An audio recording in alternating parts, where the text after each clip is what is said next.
On that issue, the latest developments in the Niger coup is the former executive secretary, NHIS, Professor Usman Yusuf. Thank you, Prof, for coming on the show. Thank you for having me. Sorry we had to keep you waiting. No, that's okay. Yes. All right, let's quickly go to the issues. You see, the ECOWAS resolution expired yesterday, the 7-day ultimatum given to the military junta in Niger.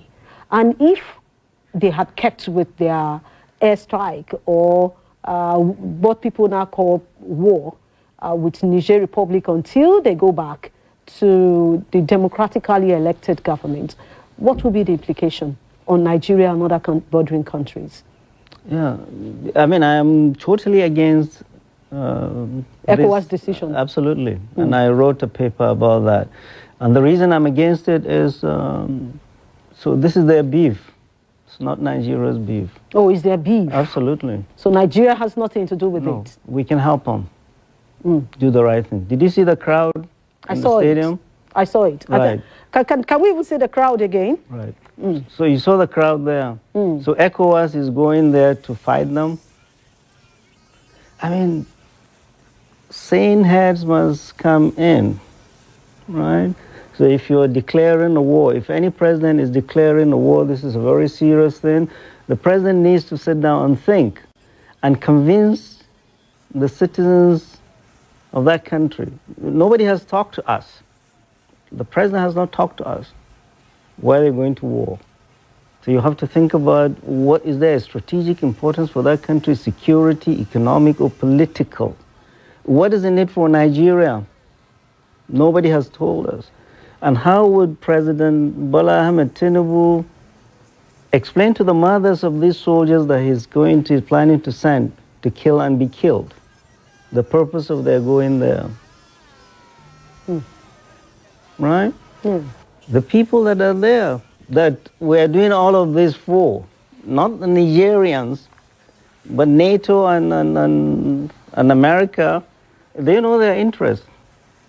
They've clearly defined their self-interest. They are not there for God and country. They are not there because they love Nigeria or Nigerians.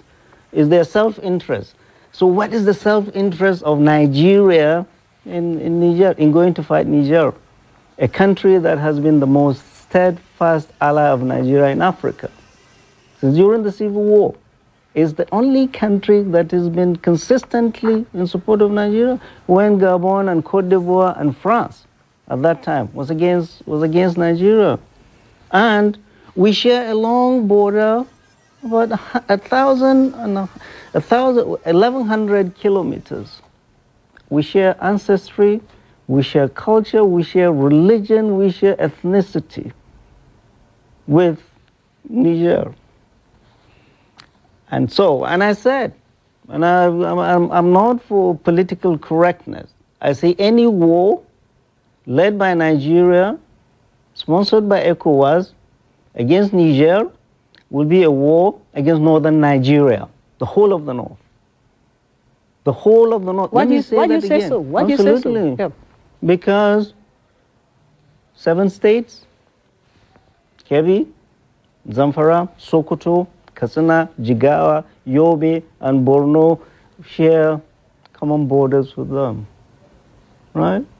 Over 300,000 IDPs from the north, fleeing from Boko Haram and banditry, sought refuge in Niger. We have no beef. They've not attacked us where we are attacking them. If the missiles and the bombs start flying, they will drop in Katsina. In Eradua, where my people are, in Katsina, not in Bodilon, where the president is. Oh, not in Bodilon. Bodilon. The president is in Aso Rock. He will be there. He will be protected. His people are there. What I'm saying is that we in the north bear close proximity to this nonsense that they are going to do, that we disagree with vehemently. Traditional rulers, clerics, everybody in the north is against this misguided war, because there is no need for that. None at all. This is not the first time Niger has had a military change of power. In the year 2000, when President Obasanjo was the head of state, a military head of state was killed, Menasera, at the airport, and there was a coup. And ECOWAS did all it needed to do. But what Obasanjo and his Minister of External Affairs at that time, former governor of Jigawa State, Lamido, what they did was to go behind and continue with intensive diplomacy. At the end, this thing was resolved. The head of state the military head of state was removed, and there was transition to a democratic this thing without a threat of force. Now you are threatening. Before you threaten anybody, make sure you can act on that threat. If you don't act on that threat, you just look weak. So I will do this if you do this. Well, the time has gone and you haven't done anything. But the 7th day has expired. Yeah. So what's the implication of that? And exactly what we are doing, what all these threats are doing, are giving this regime legitimacy with their people. The people, the Nigerians that were against this coup. The coup. Right. Are now rallied all over again around them. But you know that there's this common saying: the most rejected democracy is better than the military junta. Absolutely. But if that is the case, and we all have that understanding, should they not allow the military continue to reign in Niger? How do they restore democracy in Niger? Right. So is it our business to restore democracy? We are a country in ECOWAS. Good. An ECOWAS member state. You remember the United States? It went around the world saying it's going to bring democracy in Iraq, going to bring democracy in Afghanistan, in Libya. Go and ask them, how market? See where Iraq is? See where Afghanistan is today? See where Libya is? Thanks to their meddling, it's not their business. They're all independent countries, and people will do what they want to do in that country. It's not Nigeria is not the police man of Africa going to do democracy. My concern is President Bola Ahmed Tinubu is doing the bidding of the Western world. That's a presumed No, statement. it's not. It's not presumed. At one time, Bazoum was their man. Where's Bazoum today? At one time, Idris Deby was their man. Where is he today? Oh, Kamala Harris, the Vice President of the United States, all of a sudden was calling President Bola Ahmed Tinubu about Niger. Has she ever called? With all the massacres going around the north. Has she ever called the president? Has Macron ever called? All of a sudden they love us. We're raising our voices and telling President Bola Ahmed Tinubu at a time when leaders of African Francophone countries are severing ties and distancing themselves from their colonial masters. President Bola Ahmed Tinubu is slowly dragging Nigeria into this mess. This is a proxy war, and it's going to be a proxy war between NATO and Russia. The Wagner group, this mercenary group, they are in Libya, they are in Central African Republic, they are in Mali, they are in Mozambique, they are in Burkina Faso. Well, they will come to Niger. That's where Niger is calling them. So who are you going to fight when you go there? Are you going to find Nigerian armies, or are you going to find Guinean armies, Malian armies that are coming to give them reinforcement, or the Wagner forces? Nigeria should not go into a mess it has no business getting into. We have two wars. Northern Nigeria, we have been at war for 14 years with Boko Haram, since 2009. Northern Nigeria, we have been at war with bandits and kidnappers for 9 years, going to 10. Well, you have two major wars that you've not solved. All of a sudden, you're leaving them abandoned project. Or you're going to do the policeman of the region, you're going to bring democracy. It's not your business. Northern Nigeria, what we are telling Mr. President, President Bola Ahmed Tinubu, is we want you to conclude these wars that have been bothering us for the last 14 years. Channel all your energy and channel your military to make sure we conclude Boko Haram, we conclude banditry. It's not going to be a forever war. It has It has pillaged our societies. We have millions displaced from their ancestral homes. Our economy is shattered. Our schools are gone. Infrastructures are gone. And then all of a sudden, we are the messiahs. We want to bring democracy when we have two wars that we've not finished. We're going to start another war. Northern Nigeria, we're saying it loud and clearly.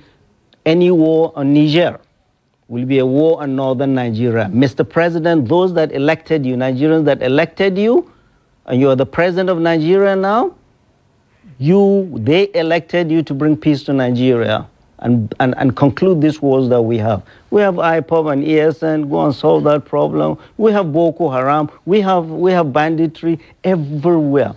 All 6 geopolitical zones in Nigeria are on fire.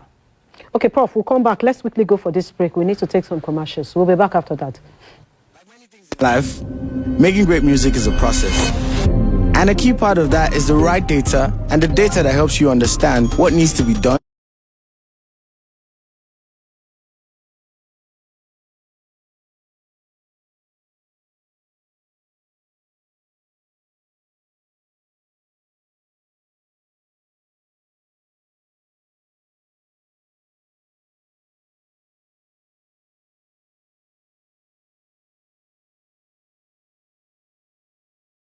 Thank you so much for remaining with us. We're still looking at the decision by the ECOWAS, and the Nigeria president, being the chairman of ECOWAS, he has a very strong role to play. Though the resolution is not a Nigeria resolution, rather it is ECOWAS resolution, and there are African countries in ECOWAS, as well as there was a meeting in Abuja where these African leaders met and took a decision on the Niger Republic coup. What they're asking for is to return democracy to that West African landlocked state. And Professor Usman Yusuf has been saying, we do not need to play the godfather this time. We do not need to dabble into issues that are going on in another man's country, that's Niger. But Prof, people don't see that way, because it would, like you said, it would look as if the president, Nigeria president, who happens to be the chairman of ECOWAS, is weak, and it will also look as if ECOWAS nations are not together. So does it mean that this Niger coup has finally opened the separation amongst ECOWAS countries? Right. 200 million Nigerians did not elect President Bola Tinubu to be the chairman of ECOWAS. We elected him to be the president of the Federal Republic of Nigeria. His primary responsibility is to Nigeria and Nigerians. Not ECOWAS, not France, not United States, NATO, or any other foreign power to do their bidding. It is us that he will listen to and he will talk to, and he hasn't done that. He hasn't done that. Here you are, a president who is barely just 9 weeks. He's just moved into the villa. He does not have his team. He has ongoing raging wars in his backyard. He's packing his bag and going to open a war to bring peace elsewhere when we don't have peace at home. But do you think that the ECOWAS decision was too much in a hurry? Absolutely. Absolutely. Okay, so let's come back to ECOWAS decision. You cannot just, you cannot bring the threat of violence up front and expect for there to be a sincere dialogue. If you don't do this, we'll do this, and then you say, let's talk. No, that's not the way to do it. No. And that's why the junta, they are entrenched in their position. And we are giving them more legitimacy because Nigerians, those that are against them, now they are rallying. Look at the stadia filling up with people, supporting them. Of course, they will support their leaders against any foreign aggression. Against any foreign aggression. So, given this threat up front was wrong, absolutely wrong. Diplomacy was the very first way to go. And Mr. President, what did he do next? He just switched up, flipped the switch. Yeah. Flip the switch. There is a treaty. It's been there for over 60 years. That Nigeria will provide electricity for Niger. And it had been providing about 70% of Nigerians electricity. In return, Niger will not dam River Niger upstream so that we get water in Kainji Dam. It's a treaty. Mr. President, without discussing with Congress or anybody, unilaterally just put off the switch. That's wrong. You don't do that. That's a treaty, standing treaty. You have to go back to Congress. You don't have your team. So you're essentially operating alone. The president does not have his executive. He's just operating alone with some shadowy advisors that we don't know. Nobody is talking to Nigerians. Nigerians that voted for you, you're the president now, you must talk to Nigerians and talk to us why you're going to war. And it's not up to you. So what would you advise the Nigerian president at this moment? Because it seems from what you have said now, we should be concerned with the decision taken by the Nigerian government so far. Absolutely. We should. So what would be your advice? He should have consulted, not only gone to war, or sit down with ECOWAS heads of state. Has he consulted northern traditional rulers? Has he consulted? He met with the northern governors. Now. Before you do that decision, this thing happen, your security team will be there, activating all of these consultations at home. At home, before you meet your ECOWAS colleagues, and it is based on that you dictate the narrative. It is Nigeria that is dictating this. The others will not say, let's go and fight them. Why? Because Nigeria is the closest to that. Mr. President, Nigeria cannot be the policeman for democracy all over the place. We can only be good neighbors, and we can only help them transition, and we can only help them through dialogue to go back to democracy. But again and again, we've said it, ECOWAS needs to look inward.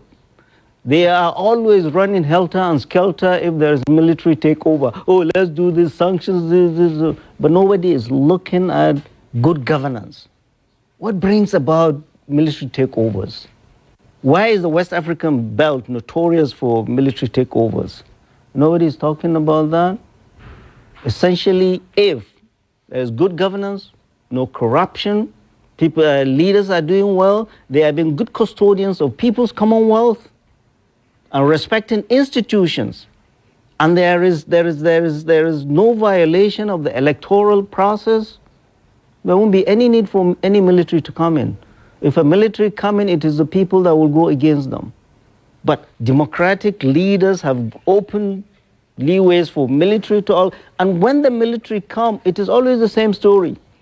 Oh, we're going to fight corruption. Oh, we're going to do this. Oh, we're going to do this. It's the same thing. All right, Prof, our time is already gone because we didn't actually take the time we're supposed to take. Hopefully, we'll be inviting you to join us again because we need to talk more on this issue. We really need to talk more on this issue. But let me say it clearly, again and again. Any attack on Niger will be a direct attack on the people of the North, because they will bear the brunt of this attack, and it is wrong. This war is unnecessary. We need to go to diplomacy. That's the way to go. Thank you so much, former Executive Secretary, NHIS, Professor Usman Yusuf. Thank you. We appreciate you for joining us.